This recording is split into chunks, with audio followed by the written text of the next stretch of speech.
Hi everybody and welcome to my home office. I'm here to kind of give you an overview of what's going to be happening and some of the challenges we're facing in our program and some of the things just to keep in mind as we move forward. You're going to see that some of the ways in which we're going to approach class have changed a little bit, especially for my course, but this is probably going to hold true for some of the others that you see as well. Because of the overall demand for technology and the volume of technology across not just the state, but the nation and the world, we are running into some connectivity issues as every vendor for our technology services from Zoom to Canvas are really working on scaling up enough to handle the demand. So to take some of the load off of the overall system, for my class, we're going to move away from Zoom and actually attending live classes, and I'm going to format my class in a completely asynchronous online format. So, good thing for some of you who are really wanting to explore online classes and see what that was like. This is going to give you a taste of that to some degree to give you an idea of what those online classes actually entail. So, you're going to see that in my class, we'll still have the emergency section at the top. It will have information on how we're going to complete the class and what that will look like for us. Any updates that we get about what is happening or changes to the next steps we need to take, I'll post in that area. In addition, this video is there for you to see. So any of these kind of updates, I'll also give you in that section. What you'll see directly under the emergency section is a week 1 module with the dates. That is going to be where you go to complete the work for that week. When we move past that week, which will be March 27th, then you'll see there's a week 2 with the dates, and that will continue to go as we need it. Right now, that should just be 2 weeks, but we'll see what develops as things move forward. So there's 2 sections in that. There's a read and watch, which is the first section. So it's going to give you information about what I need you to read in your workbook for this week. And then it's going to give you videos to watch like this. These are going to be linked out into YouTube, so you can go out to YouTube and watch it there. That will cut down on the amount of actual storage and volume we need in Canvas. So that will also streamline things. And then you'll see an assignment section. So that section will have all the work you need to complete for the week. Now, that's going to look different in different classes, but you're going to see a variety in my class as well. So some of the things that you can expect to see are, first, you'll see discussion forums where you're responsible for making a post on your own. There'll be guidelines and the instructions of what that needs to look like, and you will not be able to see anyone else's posts until you've made yours. Now, that could look different in different classes, but that will be what happens in mine. You may have a group discussion forum set up, so only your team in my class can see that section and can discuss as you choose to. I will also give you some options for verbal discussion if you would prefer that to having an in-class discussion. Then you'll see actual assignments where you need to upload an assignment, a written document. You may also see links out to and instructions for an exam soft quiz that you need to download for our class. So there can be a combination of items that you may see in there. They could be Canvas quizzes for some of the classes that you have. But the important thing is that you really pay close attention to what your professors are putting into Canvas.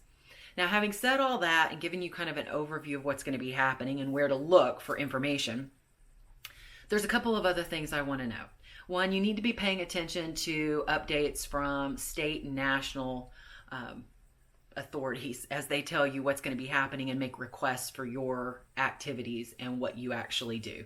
This is really important. The faster we all comply, the better off we all are. So I ask that you really read that information when it comes out and pay attention. You need to read any alert that comes out from Southwestern and be paying attention to the information they post on the website for you and for students. We'll also pass information along, but you need to read everything.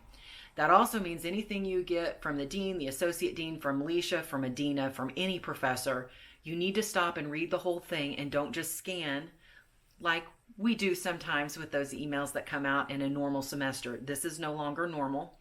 And you need to make sure that you're always reading and processing what we're giving you information about, because it's crucial for you. You have to understand our primary goal and purpose is to help you complete this semester successfully. So we need your help with that. We're partners in getting it done. It's not just us or just you. We have to work together. And that leaves me to my final request. This is going to take a lot of patience and flexibility and adaptability, which in the management class we talk about the need for anyway. And the better you are at adapting and changing with the environment and the more flexible you can be, the better you are in management and the better you are for the people that you work with and around in the organization you're a part of. So consider this good practice for you. Professors are going to run into problems. Some of the technology is not going to work the way we want it to. There may be times where the technology crashes for a period of time. So I need you to be patient with your professors. The frustration level for everybody is going to be high. We know this, and we just need to work with this with kindness for each other, with the idea that nothing's going to be perfect. We're going to do the absolute best we can, that we are in this together, and we are going to be successful and get through it. Don't take your frustrations out on each other or on your professors. And I'm asking professors not to take frustrations out on you. So, like I said, partnership.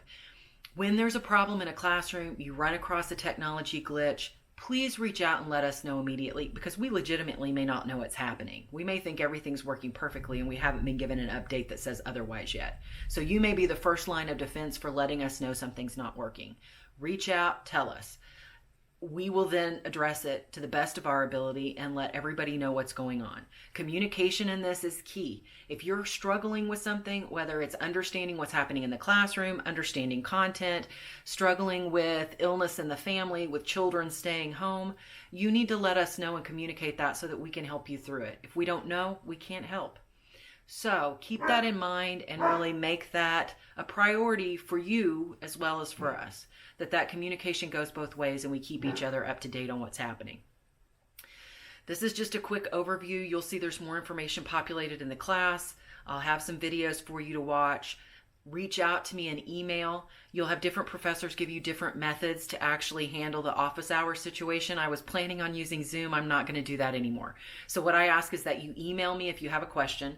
There'll be a discussion, a section in the read and watch that will say questions and concerns. It's an open discussion forum for any student to post any question about the class or content. Especially if you feel like it's relevant for everybody, post it there. There'll be a new one for every week. And so you always know where to post to ask things. Consider that virtual office hours. And if you don't hear from me within 24 hours, then you reach out through email. If it's something private that you don't want other people to see or know about, then just reach out through email. Send an email. If we need to talk live, we can certainly set that up and do so. So please just take care of yourself, take care of the people you love, be kind to each other, be kind to us as we try to adapt as quickly as we possibly can to make this a smooth transition for as long as is necessary. I wish you all well, and I'll see you next time from my home office.